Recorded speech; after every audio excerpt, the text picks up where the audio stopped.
ಇವತ್ತು ನಾನು ನಮ್ಮ ಫ್ಯಾಮಿಲಿ ಜೊತೆಯಲ್ಲಿ ನಂಜುಂಡೇಶ್ವರನ ದರ್ಶನ ಮಾಡಲ್ಲ ಅಂತೇಳಿ ಬೈಕಲ್ಲಿ ಹೋದ್ವಿ. ಎಲ್ಲರಿಗೂ ಒಳ್ಳೆಯದಾಗಲಿ ಅಂತ ಬೇಡಿಕೊಂಡು ದೇವಸ್ಥಾನದೊಳಗೆ ಹೋದ್ವಿ.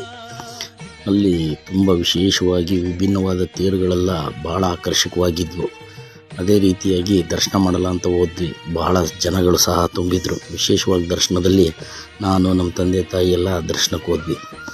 ಅಲ್ಲಿ ಚಿಕ್ಕ ಪಾಪು ನಗಾಡ್ಕೊಂಡು ಖುಷಿಯಾಗಿತ್ತು. ಜನ ಅದರಲ್ಲೂ ಸಹ ರಶ್ ಆಗೇ ಇದ್ದರು ಪರಮಾತ್ಮನ ದರ್ಶನಕ್ಕಾಗಿ. ಆದರೂ ಸಹ ತುಂಬ ವಿಶೇಷ ಅಲಂಕಾರದಿಂದ ತುಂಬಿದ್ರು ನಂಜುಂಡೇಶ್ವರ. ಅದೇ ರೀತಿಯಾಗಿ 5 ರೀತಿಯ ಅಲಂಕಾರದಲ್ಲಿ ಶಿವನ ಅವತಾರಗಳ ಜೊತೆಯಲ್ಲಿ ಆ ಸ್ಥಳದಲ್ಲಿ ಇದ್ದಿದ್ದು ಬಹಳ ವಿಶೇಷವಾಗಿತ್ತು. ಅದನ್ನು ಕಂಡಂತ ನಾವು ಪುನೀತರಾದ್ವಿ. ಹಾಗೆ ಮುಂದೆ ಸಾಗ್ತಾ ಇರ್ಬೇಕಾದ್ರೆ ಪೂಜಾರಿ ಒಬ್ಬರು ಕರೆದು ತೀರ್ಥ ಕೊಟ್ಟರು. ಭಾಳ ಇಷ್ಟವಾಗಿತ್ತು. ಮಂಗಳಾರತಿ ಸಮೇತ ತಗೊಂಡು ಹೊರಗಡೆ ಬಂದ್ವಿ. ಭಸ್ಮ ವಿತರಣೆ ನಡೀತಿತ್ತು. ಅದೇ ರೀತಿ ಆರಾಧನೆ ಮಾಡಿರುವಂಥ ಜ್ಯೋತಿ ಮೂಲಕ ಹಾಗೆ ನಾನು ನಮ್ಮ ತಾಯಿ ಇಬ್ಬರು ಬಂದ್ವಿ.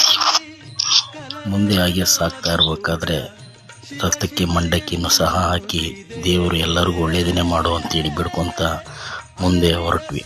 ಹಾಗೆ ಹೊರಡುವಂಥ ಸಂದರ್ಭದಲ್ಲಿ ಕೆಂಡರ್ಚನೆ ಮಾಡಿರುವಂಥ ಸ್ಥಳವನ್ನು ಮತ್ತು ಕೊಬ್ಬರಿಯನ್ನು ಹಾಕಿ ಸುಡುವಂಥ ಸ್ಥಳವನ್ನು ನೋಡ್ಕೊತ ಹೋದ್ವಿ. ಹಾಗೆ ಬಿಸಿಲು ಜಾಸ್ತಿ ಇರೋದ್ರಿಂದ ಕಬ್ಬಿನ ಹಾಲನ್ನ ಸಹ ಕುಡಿದ್ವಿ. ಪರಿಚಯದವ್ರು ಯಾರೋ ಕರೆದ್ರು. ಹಾಗಾಗಿ ಹಾಯ್ ಮಾಡಿ ನಮ್ಮಮ್ಮಂಗೊಂದು ಐಸ್ ಕೊಡಿಸಿ ಇನ್ನೇನು ಜಾತ್ರೆ ಮುಗೀತು, ಇನ್ನೇನು ಹೊರಡೋಣ ಮನೆಗೆ ಅಂತೇಳಿ ದೇವರೇ ಎಲ್ಲರನ್ನೂ ಕಾಪಾಡು ಅಂತೇಳಿ ಅಲ್ಲಿಂದ ಹೊರಟ್ವಿ.